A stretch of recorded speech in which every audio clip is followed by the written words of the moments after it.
So Bound for Glory 2013 took place in San Diego, California.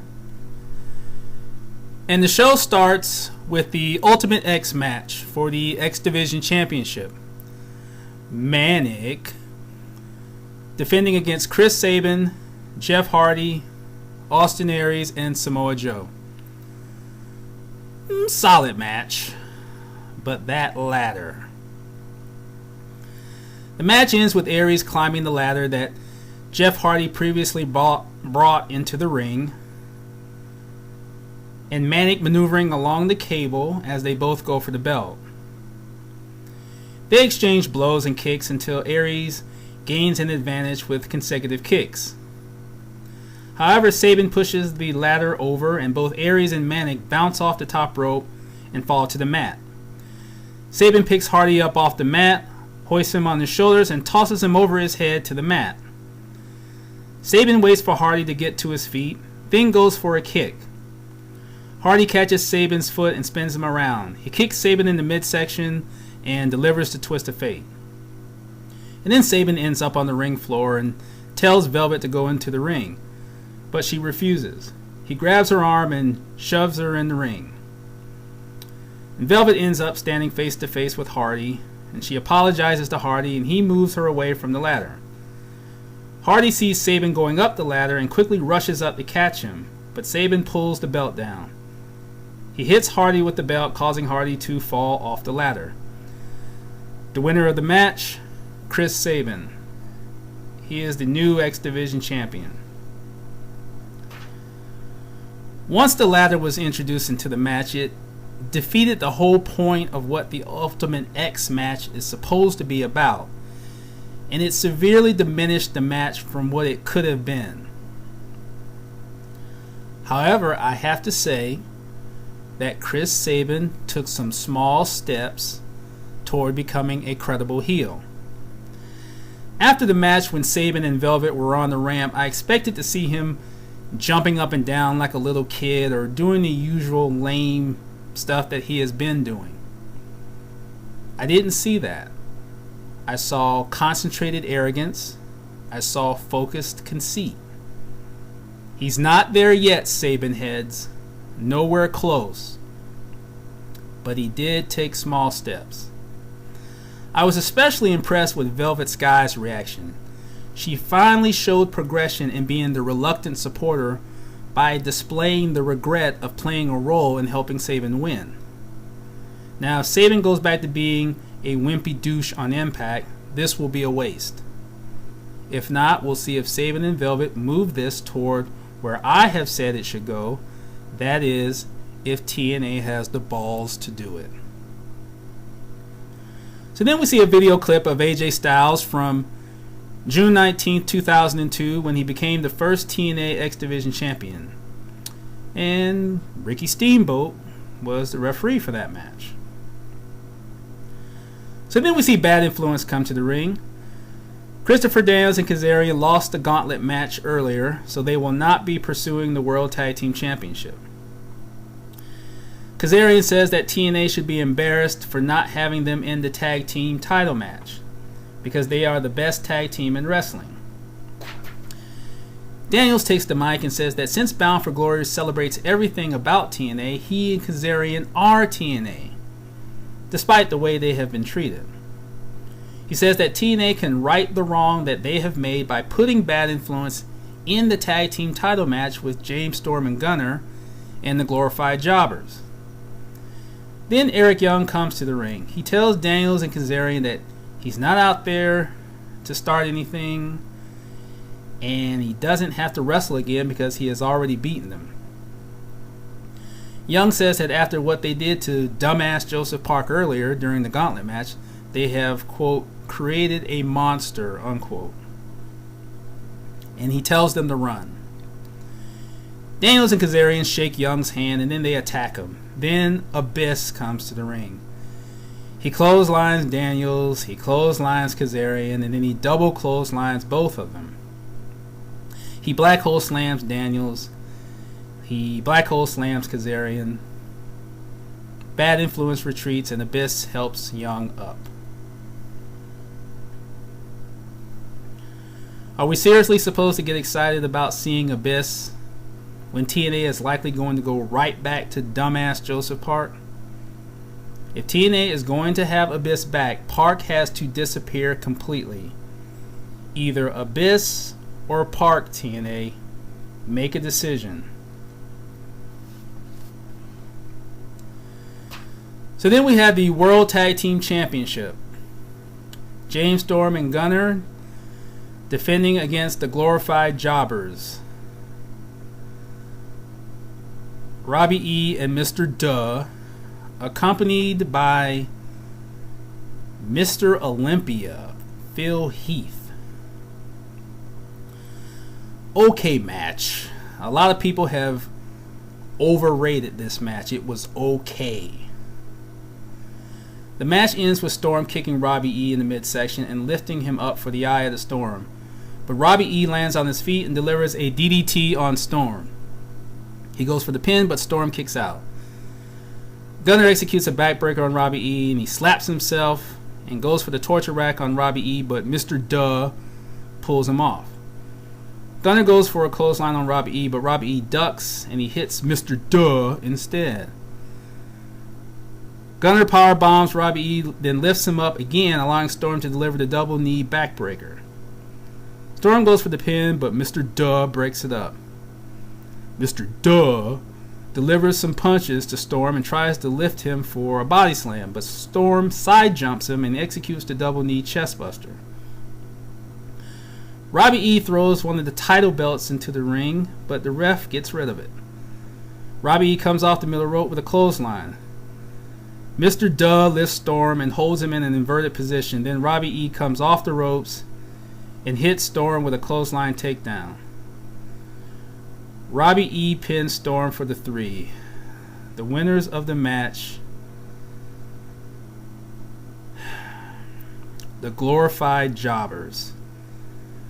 They are the new World Tag Team Champions. And then after the match, for some reason, Phil Heath decides to remove his shirt and show off his juiced up, natural looking physique. TNA, if you were thinking in the slightest of rebuilding your tag team division, don't bother. Don't embarrass yourself any more than you already have by putting the belts on the jobbers. You can't build anything around these two. Not that they will ever do this, but let's say that TNA signed 3 tag teams. One from Japan, one from Mexico, and one from Canada. You have 3 diverse wrestling styles here. Which team is going to have the better chemistry with each of those teams? Bad Influence or the Glorified Jobbers? If TNA wants to have a joke as the tag team champions, then they can continue to lose credibility. To rebuild their tag team division, TNA has to have their best tag team as the champions, and they failed to make their best tag team the champions. So then we see Sting come to the ring. Sting talks about when he was the first inductee in the TNA Hall of Fame last year, and he thanks his fellow wrestlers as well as the fans. He acknowledges Kurt Angle becoming the best by winning the gold medal in 1996, and then becoming the best after entering professional wrestling. Sting says that every wrestler of every era loves and respects Angle, and he introduces him. Angle comes to the ring. He says that he is happy to have the wrestling memories that he has.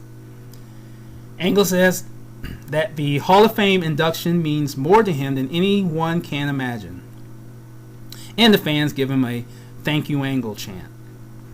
He says that the support from the talent and the management is indescribable. And Sting gives Angle a watch and says that he wants to make Angle's induction official. And then the fans hit him with a "You deserve it" chant. Angle says that hearing Sting and the fans made him realize the importance and the responsibility of this induction.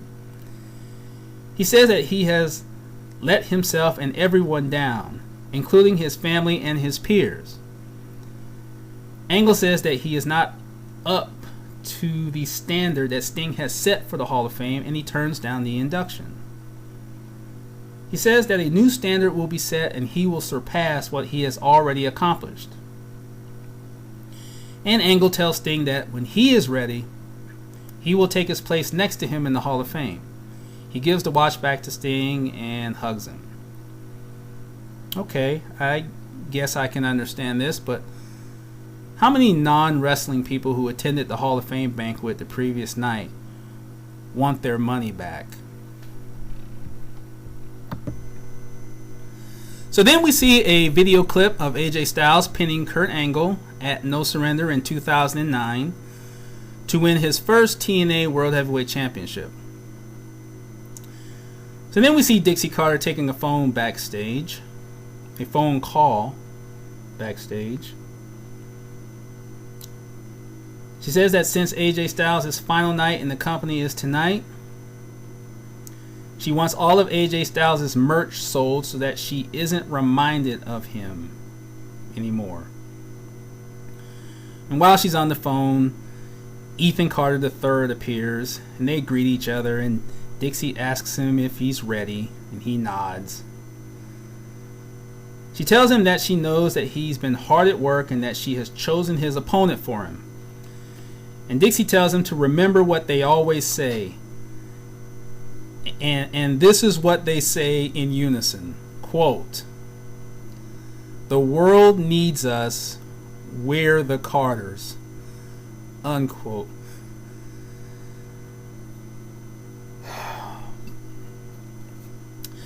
She tells him to get ready for his match, and he leaves. Where do I start with this segment? I don't. So then we had the Women's Championship. ODB defending against Gail Kim and Brooke Tessmacher. Decent match. There is one great spot when Gail charges toward ODB in the corner and Tessmacher hits her with a shoulder block that sends Gail flying out of the ring. The match ends with ODB charging toward Tessmacher in the corner. Tessmacher comes out of the corner and shoves referee Bill Stifler into the corner, causing ODB to crash into him. ODB moves out of the way as Gail Kim comes in with a drop kick and nails the ref, who spills out of the ring. ODB lifts Tessmacher, puts her on the top turnbuckle, and gives her a slap to the chest. ODB lifts Gail on her shoulders and goes to the corner and props Tessmacher on top of Gail. ODB carries both of them to the middle of the ring, but Tessmacher falls to the mat. ODB pushes Tessmacher back with her foot, then uses Gail to knock her back down to the mat. ODB delivers the BAM on Gail, and Gail lands on Tessmacher. ODB tries to go for the pin, but Lady Tapa comes out and stands on the ramp. ODB takes a swig from her flask and runs toward Tapa. She collides with Tapa, who brushes her off. ODB comes back toward her, and Tapa takes her down with a foot to the face. Tapa walks toward the ring where Tessmacher is about to come off the top rope on Gail, who is lying on the mat. Tessmacher leaps toward Tapa, who catches her and dumps her in the ring with a powerbomb.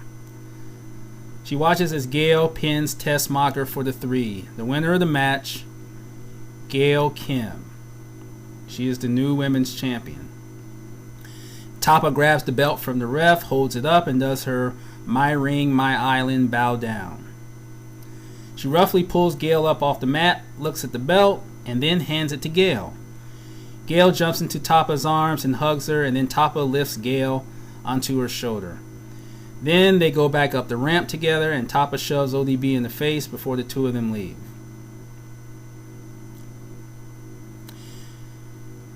Gail Kim as champion itself, I'm fine with that. What I don't like about it is the circumstance under how she won the title, as well as the consequence that has been created as a result of her winning the title. First, the circumstance. Gail Kim is the best female wrestler on the mainstream level. She is the nucleus of the women's division. TNA does not need to make her be dependent on someone to not only help her win the title, but now help her hold on to it. An enforcer is for a lesser talented wrestler who needs that to balance out his or her weakness. The nucleus does not need an enforcer. Now, the consequence. Who is Gail Kim supposed to defend the belt against? If TNA was going to do this, why didn't they bring any new faces in ready to challenge her? Are you ready to see Gail versus ODB again? Gail versus Velvet? If TNA wants to salvage the consequence portion of this, they have to bring in a new female face immediately, as in this Thursday, no later than next Thursday. Pushing Lady Tapa as a possible contender to the title and then relegating her as a larger wrestler to the stereotypical role of an enforcer is unfair to her. I keep hearing all this noise about this role being good for her because she is still green and shouldn't wrestle. Then she shouldn't have been added to the TNA roster. Tapa being brought up to TNA means she should be ready to go, not still be in the process of. Now, instead of going for the title, she has to help Gail keep it. That's terrible decision making. If Tapa is not ready, back to OVW she should go. Having Tapa there as Gail's enforcer has the potential to make Gail look weak and dependent. You don't do that with your nucleus. So then we see Gilbert Corsi from OVW in the hallway with the glorified jobbers and Mr. Juice, Mr. Olympia. And they throw protein shakes on each other and they triple hug and they probably went to the shower to jack off together. Who cares? So then we see Robert Roode backstage with Jeremy Borash. Roode says that he was shocked that Kurt Angle turned down his induction. He says that his point was proven that he is more worthy of being in the Hall of Fame. And Roode says that he has the psychological edge because he made Angle tap out on Impact. And he says that he will prove that he is the better overall guy. So then we had Robert Roode versus Kurt Angle. Great match. The match ends with Angle having a secure hold on Roode with the ankle lock. And Roode slowly puts his hand on the bottom rope and the hold is broken. Angle lifts Roode and places him on the top turnbuckle, following that up with a series of punches. Angle goes up on the top rope and delivers the Angle Slam. And then both men are laid out on the mat as the referee delivers the double count. And Roode gets to his feet and falls back on top of Angle. And he gets the 3. The winner of the match, Robert Roode. Then after the match, Angle has not gotten up from the mat, and medical personnel are attending to him. They put Angle on a backboard and place him on a stretcher outside the ring. And they start to roll Angle away on the stretcher, but Angle gets off on his own and walks to the back on his own. It's unfortunate that this match had to have a bad finish, but it's a very crucial win for Roode, and it should solidly put him in the primary position to challenge for the world title soon. So then we see a video clip of AJ Styles defeating Sting at Bound for Glory 2009 to retain the world title. And then we see Styles in his pre-match preparation for his match against Bully Ray. And then we see Bully Ray talking backstage to unknowns. He says that Aces and Eights has been recreated and that certain individuals that were perceived as being gone or never trusting of him are back with him again. And then Bully Ray says that he tricked everyone. And he says that tonight is about the strength of the colors and retaining the championship.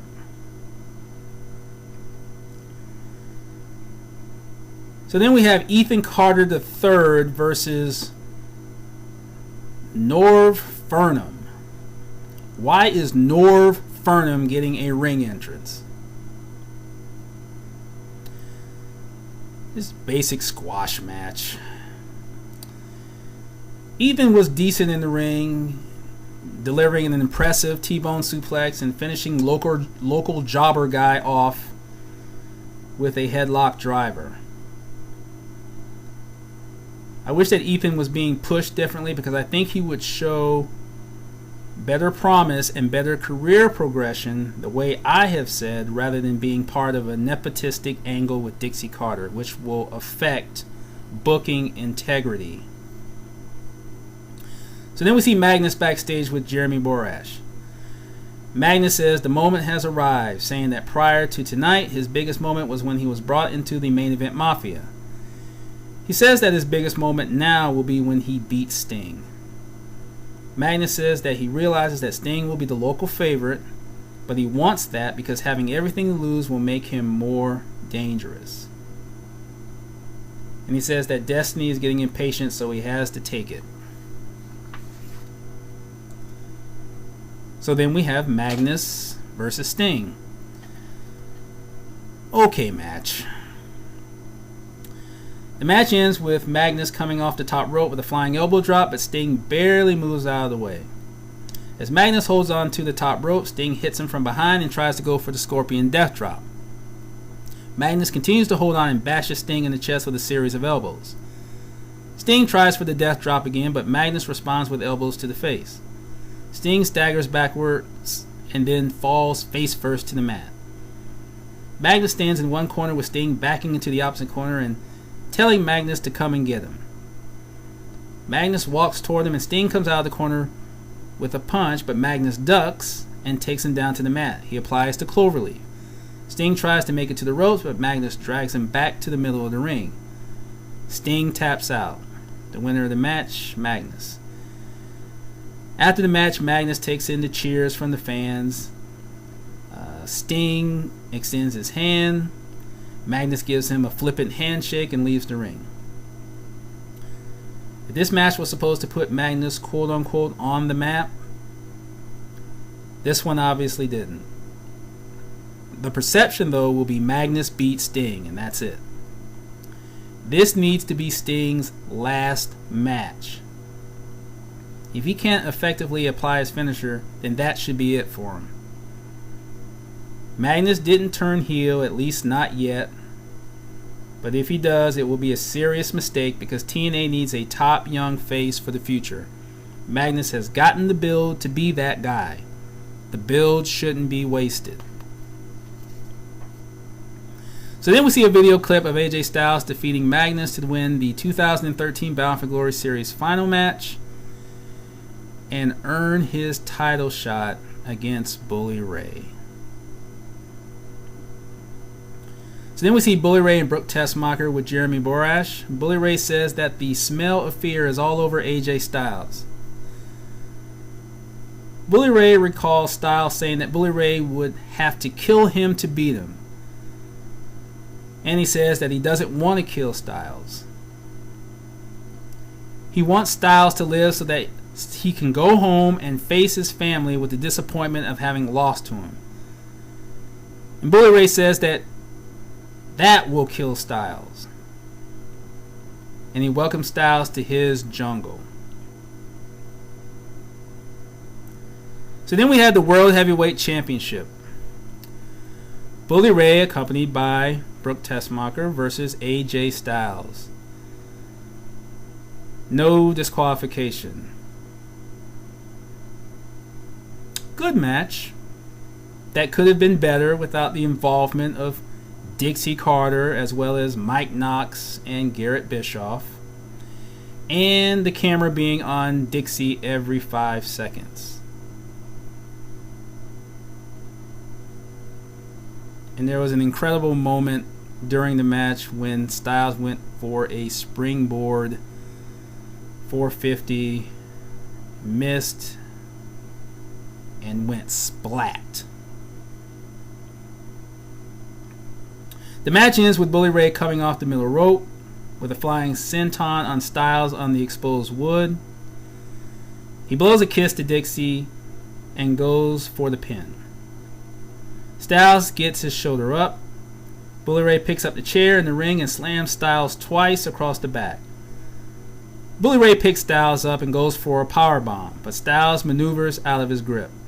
Bully Ray charges the corner, but Styles moves out of the way and catches Bully Ray with the Pele kick. Bully Ray falls to the wood. Styles picks up the chair and slams Bully Ray across the head with it. He pulls Bully Ray closer to the corner, goes to the top rope, and comes off with the spiral tap. Styles goes for the pin and gets the 3. The winner of the match, AJ Styles. He is the new World Heavyweight Champion. Dixie tries to show credible anger and frustration over AJ Styles winning the world title, and she can't even do that. Tessmacher tends to Bully Ray.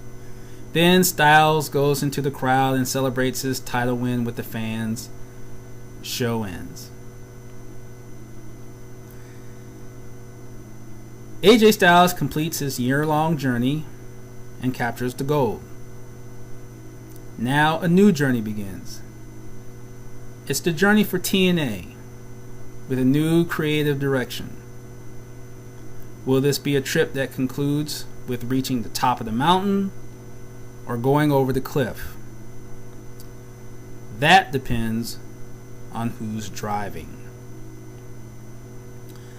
I'm Tazmart 2002, and that was my TNA Bound For Glory 2013 analysis for October 20th, 2013.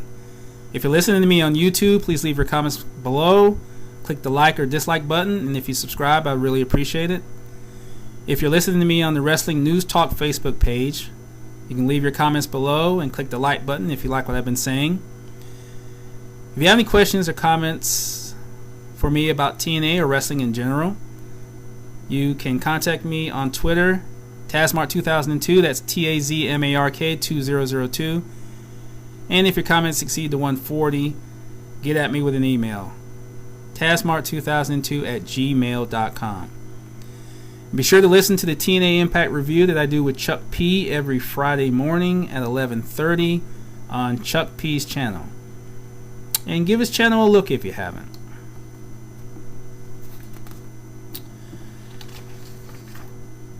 Decent pay-per-view, but a pay-per-view that was disappointing.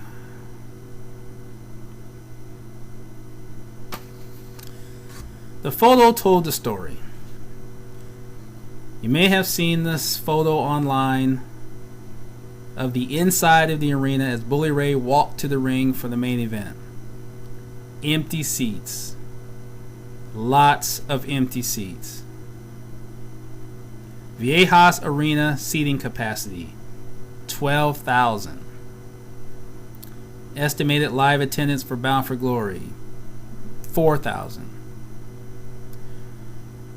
TNA must make the permanent move to smaller arenas, 5,000 seats or less. The less you have of something, the more you can make of it if you know how. TNA, it's time to learn how. I'm Tazmart 2002, gone.